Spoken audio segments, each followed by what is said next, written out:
Hey everybody, welcome back to Pop Culture Warrior. I'm your host CQ, and joining me tonight is an actress who embodies the spirit of Hollywood's golden era with a modern twist. She's a Tony-nominated actress whose versatility on stage and screen has captivated audiences for decades. With a career that spans slapstick comedy to intense drama, she has defied Hollywood's norms and brought depth to the portrayal of the ordinary woman. Her performances have earned her comparisons to classic Hollywood icons and two SAG award nominations for her role in a beloved political drama series. Her talent shines through in a range of characters, from a tough U.S. Marshal to a radio producer, and she continues to push boundaries with her recent role in an action-packed wrestling drama, earning her a Critics' Choice nomination. Not just content with acting, though, she's also a producer of a hit game show, proving her prowess behind the scenes as well. From Broadway stages to the sets of critically acclaimed television series and feature films, her journey has been marked by memorable roles that resonate with authenticity and heart. Whether it's through her award-winning turns on the small screen or her powerful performances in horror features, she brings a unique presence that is both commanding and relatable. Enough talk. Ladies and gentlemen, it is my absolute privilege to introduce the extraordinary Mary McCormack, everybody. Yay! Oh, that's nice. Thank you. It's Wake up to deserved. that every day. No, it's well deserved. That is 100%, you. Well, You bring that out. So I tell my appreciate you kids. taking the Tell time. my kids. Sorry, say that again. I said, tell my kids. Yeah, well, that's a whole. I can't help you with that. That's a whole thing. So thank you for being here tonight. I know you're here first and foremost to promote your upcoming eighth appearance on the PBS Memorial Day concert special. Usually to get to know you a little bit first, I want to ask you a couple questions like, do you have a military connection? What is your military connection? I do. My grandfather served, and my dad was a Marine. He didn't serve long at all, and never was in active duty. But he, a daughter of a Marine, always a daughter of a Marine. So yeah, I do, and I just care deeply about our men and women in service, and so I've been really honored to have this be part of my life. The first year I did the concert, I just couldn't believe how moving it was and how meaningful it was and how lucky I was. I like took my breath away. And I just said to the producers, like, I'm coming back, no matter what, I'm coming back. Like, even if you don't have anything for me to do, because no one really repeats except the hosts. But I just said, I'll come back and, pull cables. I'm definitely coming back, whether you want me to or not. And they were like a little like, oh, weird, like we have a stalker. So Okay.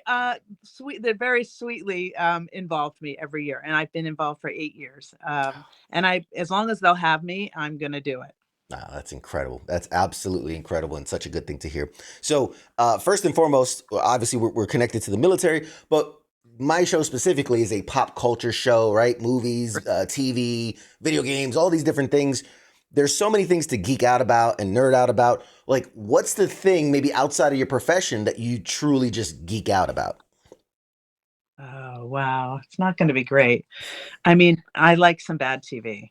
Okay. I like some Below Deck, and I mean, I have two teenage daughters, so we bond over some really terrible television. Mm. So I geek out about that. That's not ideal. What else? That's great. I Trashy love TV. Boggle. I love word games. Like I love Boggle. I play a lot of Boggle. All right. I geek out about games. I love games.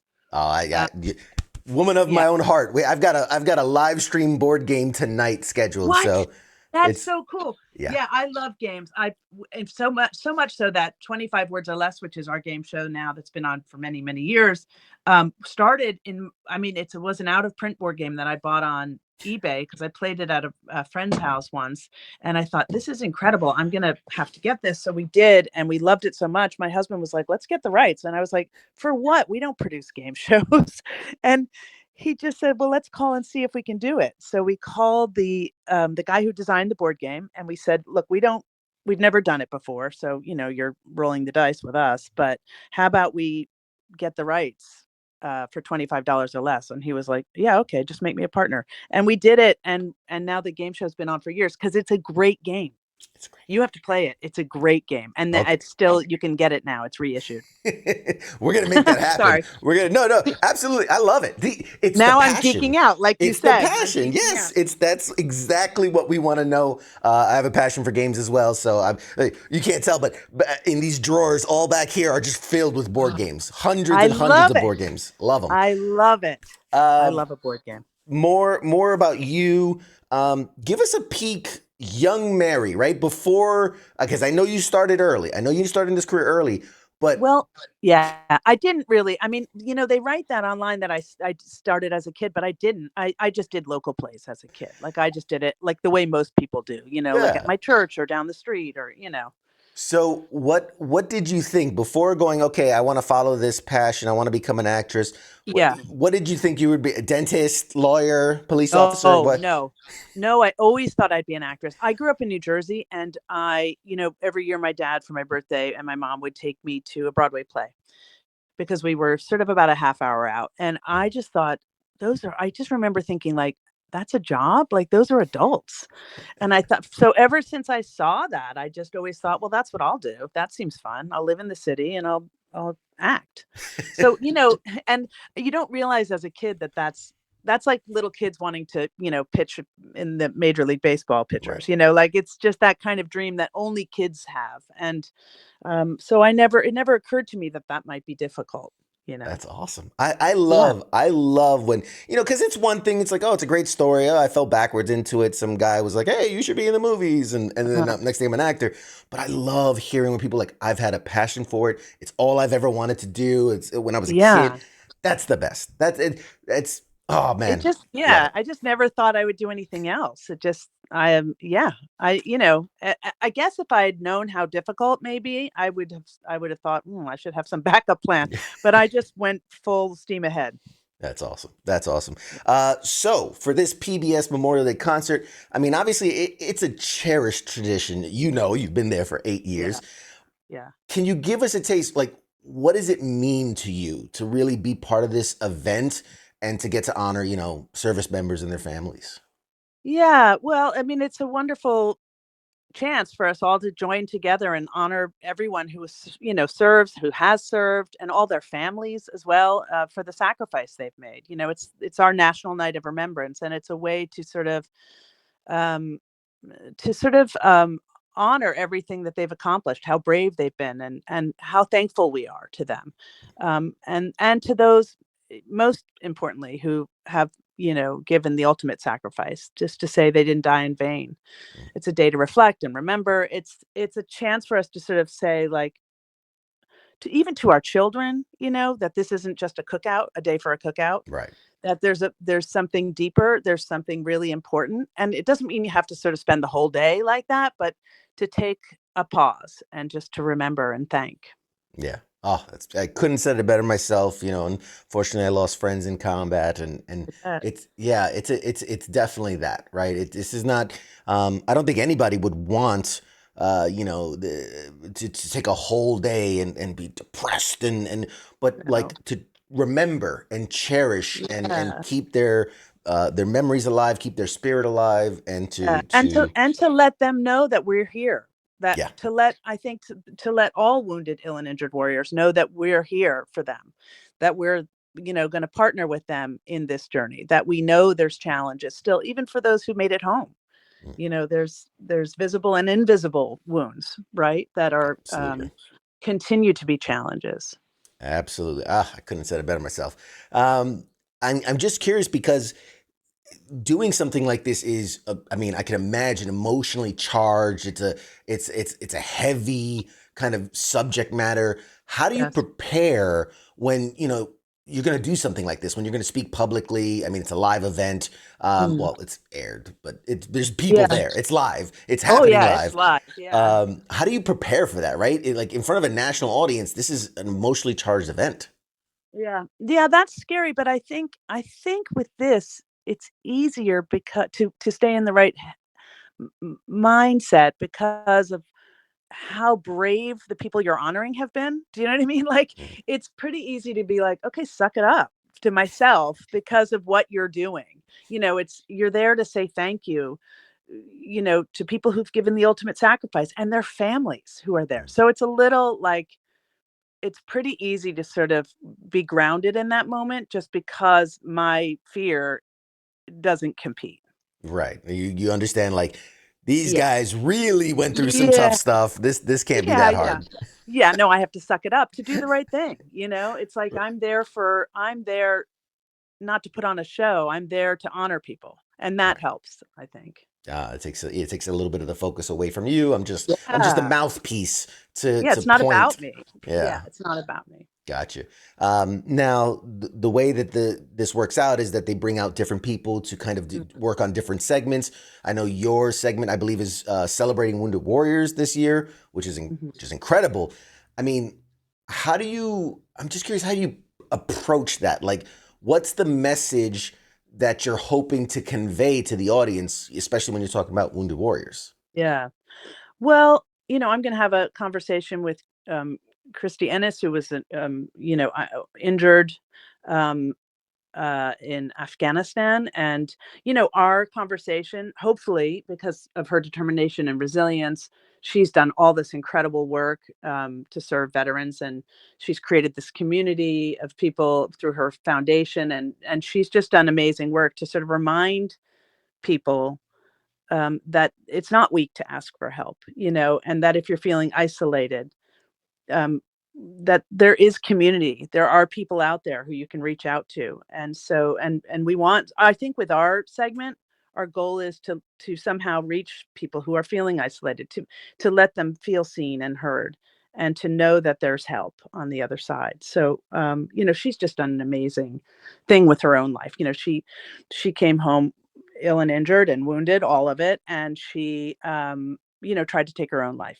She lost her purpose. She had survivor's guilt, all the things that you come home with when you're wounded, ill, and injured. And she, tried to take her own life. And then her dad, she says her dad, but I'm sure a bunch of people helped her realize that her pain connects her to all the people that she lost in combat, and all the people who have come home and are struggling with demons, that her pain can be a gift, that she's lucky to be alive and she has a choice to make. And she made the choice because she's devoted her life to serving veterans, and she's just done incredible work and saves lives every day through it. So I feel really privileged and honored to have the conversation with her. And then I feel really privileged and honored to sort of, you know, reach out to all the people watching who may really need this segment. Yeah, that's so good, so good. She's Um, incredible. Yeah. and that kind of leads a little bit too into my next question, which is, how do you think events like this, the PBS Memorial Day concert, Yeah. how does it contribute to kind of the legacy to those who have served and sacrificed? Well, I mean, I think it's for I think it's like to know that they're not forgotten, to know that their service was for a greater cause has to give meaning to it. It can, some people do feel forgotten. And that's tragic, because we all live the way we live because people makes this sacrifice. We are some of the luckiest people on the planet because of it. Um and we just owe all our service members a partnership in this. We owe it to them, so that we owe it to them so they know that they are um remembered. Hmm. Um, yeah, I That's don't know. beautiful. No, I think that you're spot on. What about like how is working on this project specifically Mm, like mm, impacted you emotionally? Like what do you take, like I know we've talked about what you want people to take mm. away from it, but what about you? You personally, like what have you learned through this?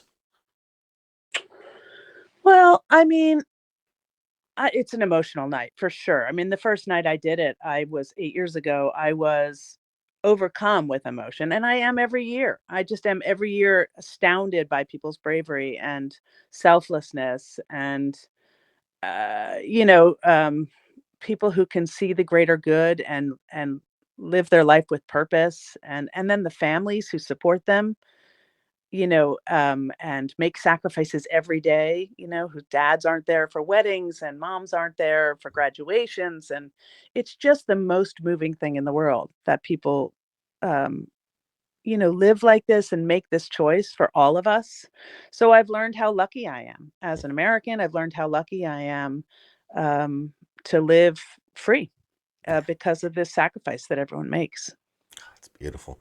Um, so I think we've beat a dead horse on the PBS special, which is legit. But I have you here, so I want to ask you a little Yeah. bit about you and your Yeah. amazing career. One of my favorite things to do is when I have a guest coming on is to really do a deep dive on the career and kind of track it and see the similarities and the things and Yeah. all the and other, all of it, right? Take a kind of a Yeah. 10,000 foot view. And so looking back, your role as Justine Appleton in Murder One was a pretty significant early role. Do you have any memories that kind of stand out from that time? Yeah, that was a very significant role. Because I think the day I had that audition, I was living in New York, and I think I had 3 restaurant shifts that day, like a brunch shift, a lunch shift, and a cocktail shift. So, and like an audition in between. So it was life changing because it just was all of a sudden. It was Stephen Bochco produced it, and at the time he was the biggest TV producer. So it was 22 on the air, 22 episodes on the air, no testing for me, like no callbacks. He just could say, "You have the job." So all of a sudden was moving to LA. I paid off all my student. I couldn't even answer the phone before. Like my sister and I were so broke that if I answered the phone and they were asking for me, I said I was her. And if she answered the phone and they were asking for her, she said it was for me because we just owed so much money and Mm. we're struggling. So yeah, that was and it was really funny because she was actually a criminal defense attorney for legal aid at the time. So she was, doing God's work, but not making any money, and had a mountain of both college and law school loans. And I was a waitress, studying acting and auditioning. And I got to play a legal aid, a defense lawyer, and paid off all my student loans and moved to LA. She was like, "Wait a minute, I'm actually doing that work." I was like, "See ya, kiddo."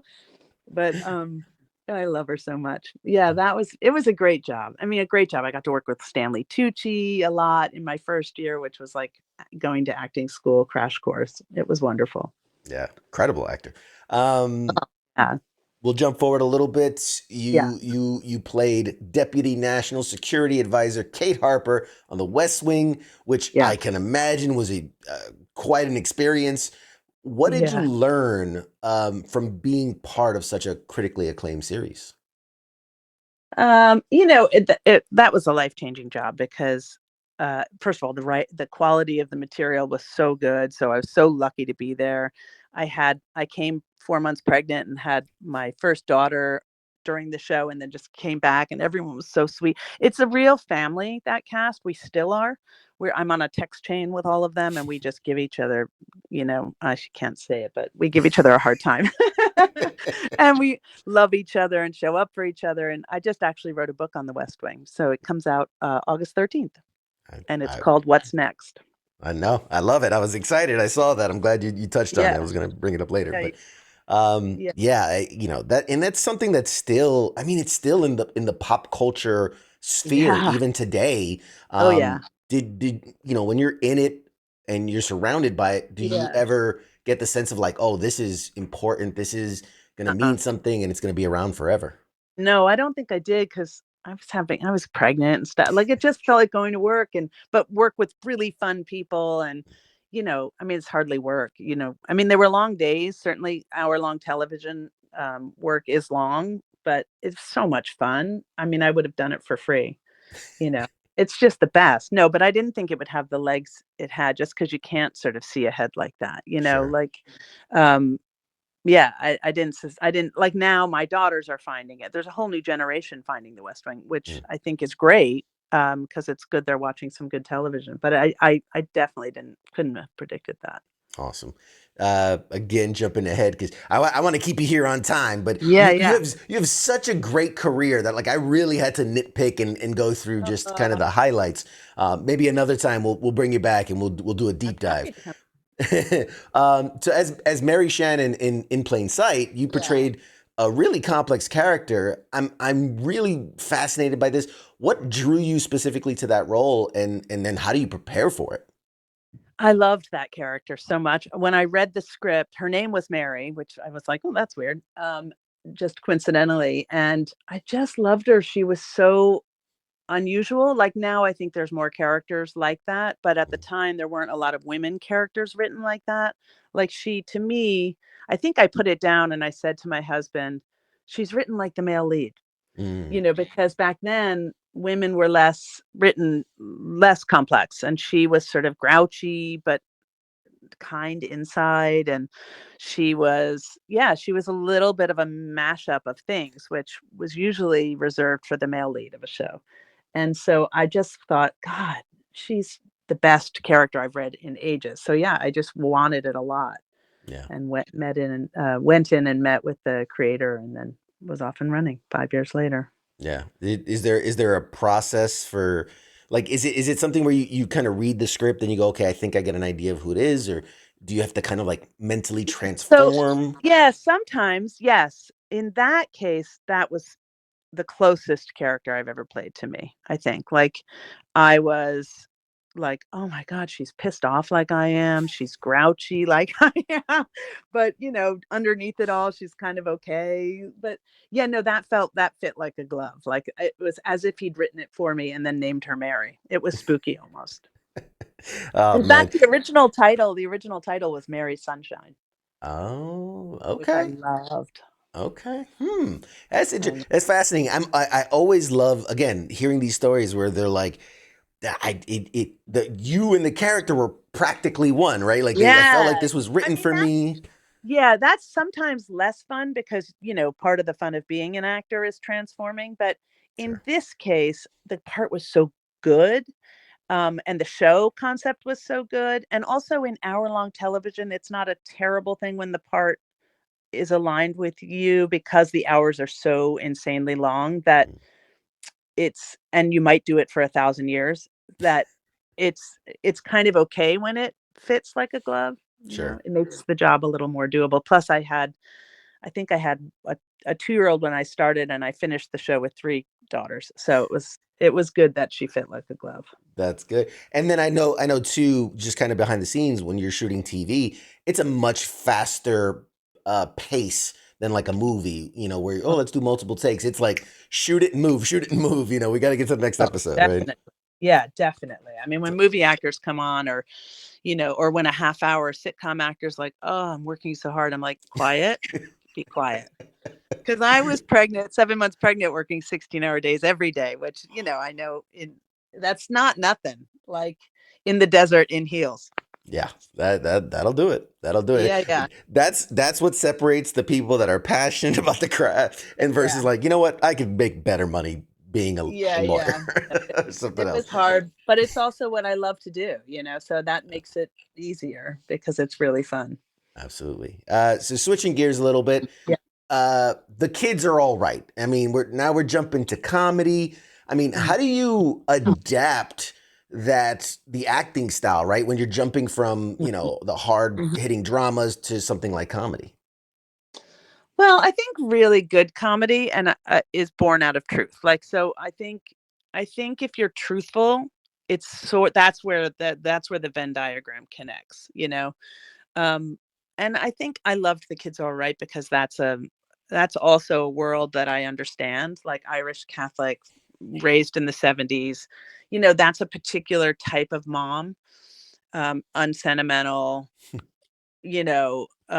practical, but warm, but really deep down, like, hard to find warm.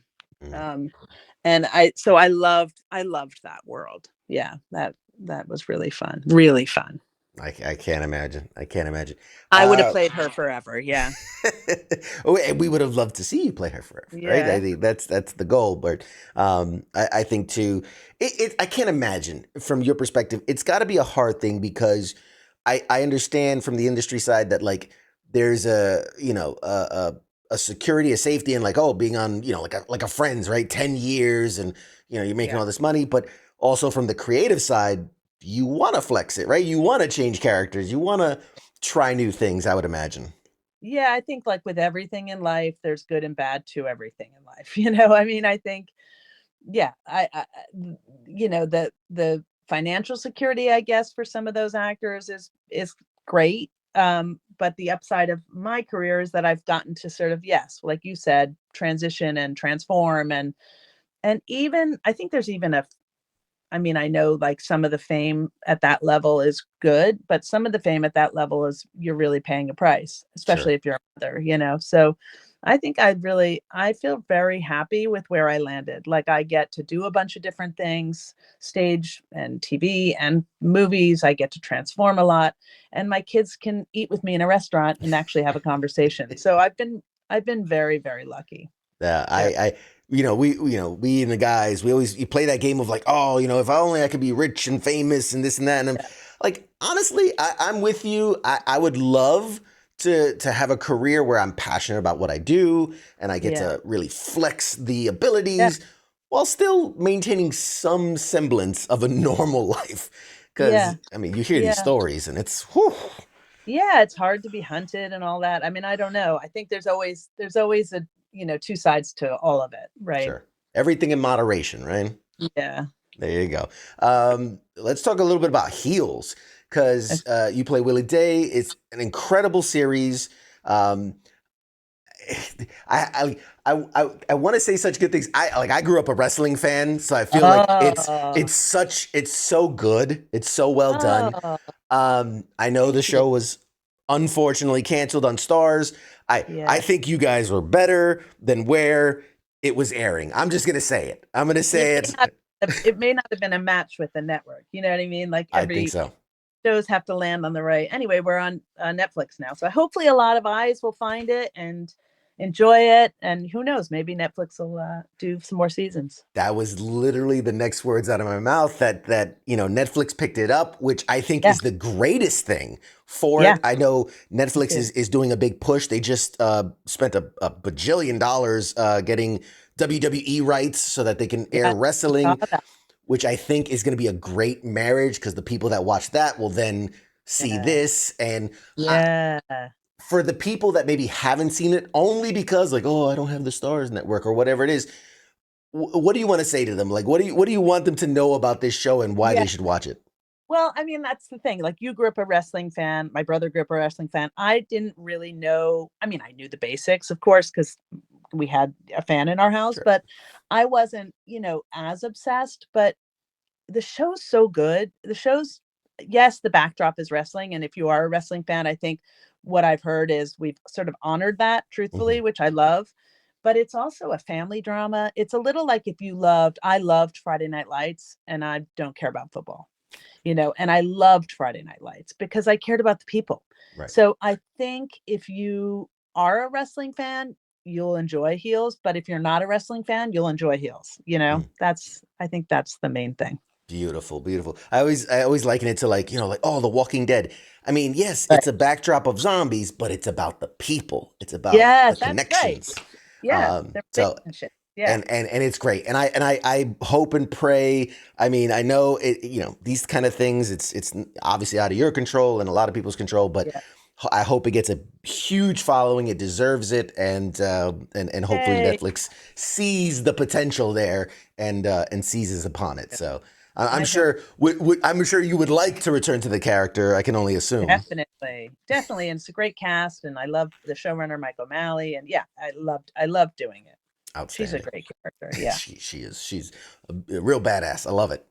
I know. I play a lot of badassy, grouchy women. What am I learning about me? Is the question. I guess typecasting is a real no, I guess it's a so. real thing. All right, we got a few minutes left. Is there anything, maybe upcoming projects or things that you're excited about that you want to promote, that you want to talk about, and let people know?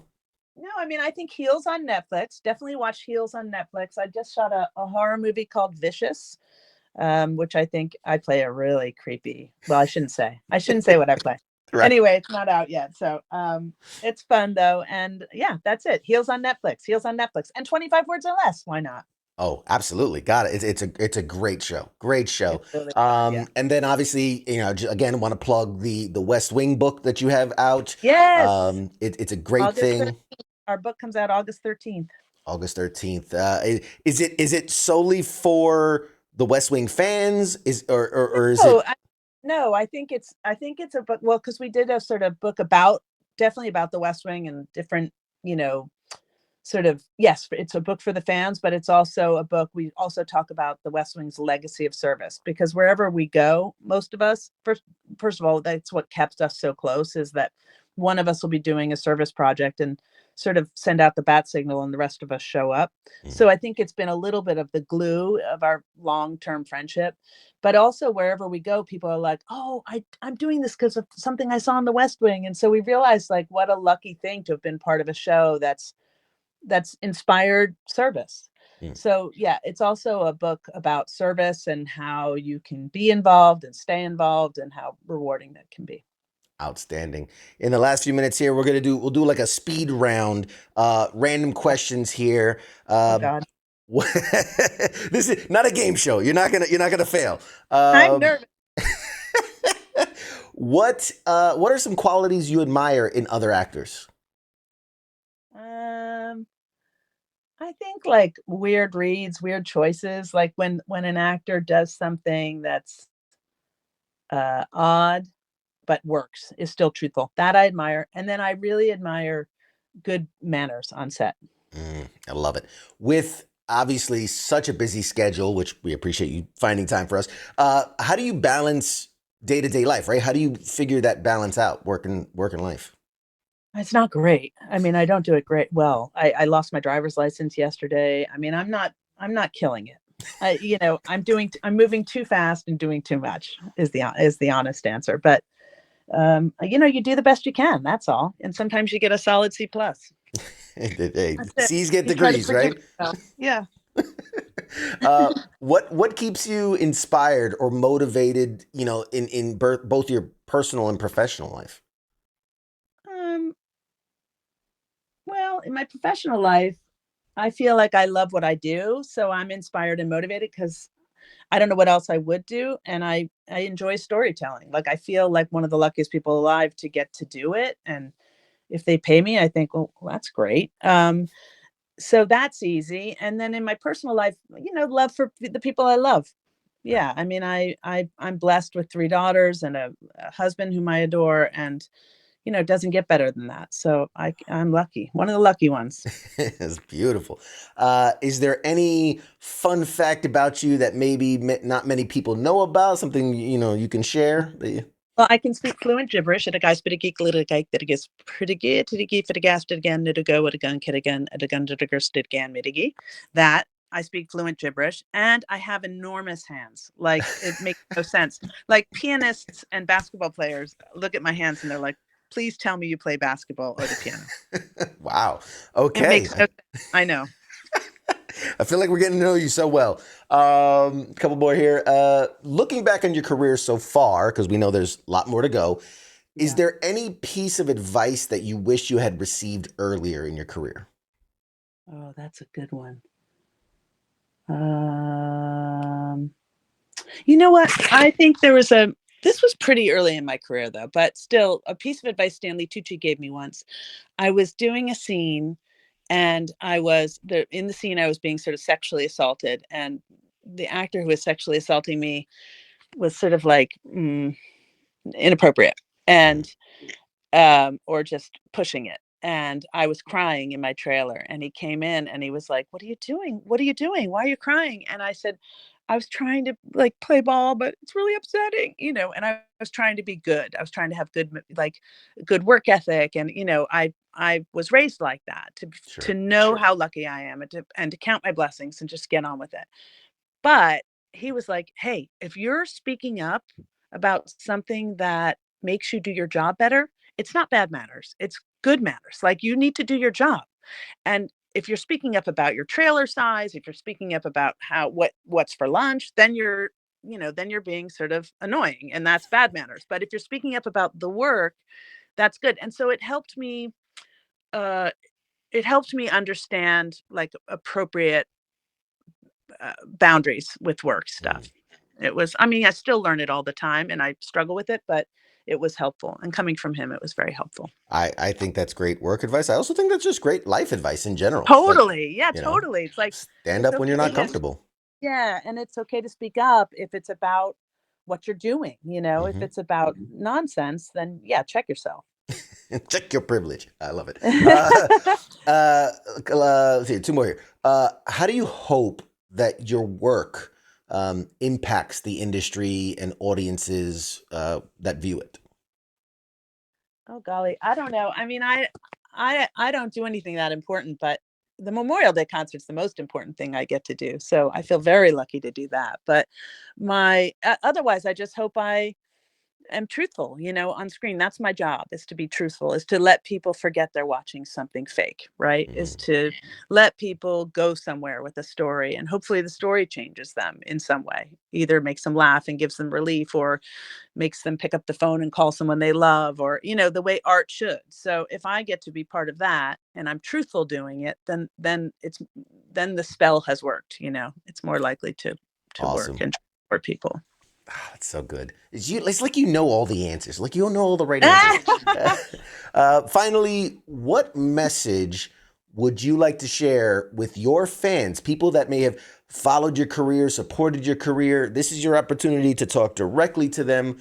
What do you say to your fans? I would just say thank you. Sometimes people thank you so much because I get to do this. Like the little girl in New Jersey who was seeing a Broadway play and assumed that was like a job that was a realistic option is very grateful. I'm so thankful. And when people ever come up to me and say, like, could I get a picture? I'm so sorry to bother you. I'm always thinking and say, it's no bother. I'm grateful. Listen, the minute people stop is the minute I'm not hired. So I'm very, very lucky and very, very grateful to anyone who's willing to watch me. Outstanding. Outstanding. I'm sure they're all very appreciative. And is social media. I know some people do it, some people don't. Is there a specific place you want to point to, or where should people follow you? I'm on Instagram at Mary C. McCormack, and I think that's the main one. And I'm pretty bad at it. Like I will post 3 times in a day and then not post for 6 months. And the 3 posts in that day, like one is backwards, one's upside down, one's zoomed in too tight. Like you're gonna see, I get it all wrong. There's typos all over the place. It's not great, Well, but I I do my mean, best. it's authentically you, right? It's a That solid C plus. that's what we're gonna The call this Mary interview. McCormack story. Yeah. The autobiography, right? Solid C Yeah. plus. Yeah. That's wonderful. Okay, I think with that, I think we've hit all the major things. Great. I definitely would love to sit down with you another time I'll and come back. really. I'd love to. This has been incredible. Thank you so much for your time, ladies and gentlemen. The incredible Mary McCormack. Make sure you go Uh, watch Heels. Make sure you buy the book. yeah. Follow her. Yeah. Poke her on Instagram so she knows to post more pictures and Oh, things. please do. That'd be great. Awesome, guys. All right, we're going to toss to a quick break and be back with more show right after this. Mary, I'll give you the last word here. Say goodnight to the audience. Let them know. Um, well, good night, and watch the National Memorial Day show on Sunday, May 26th, 8 to 9 Eastern Time, live on PBS. Perfect. Woohoo! Perfect. All right, guys, we'll be right back. Thank you.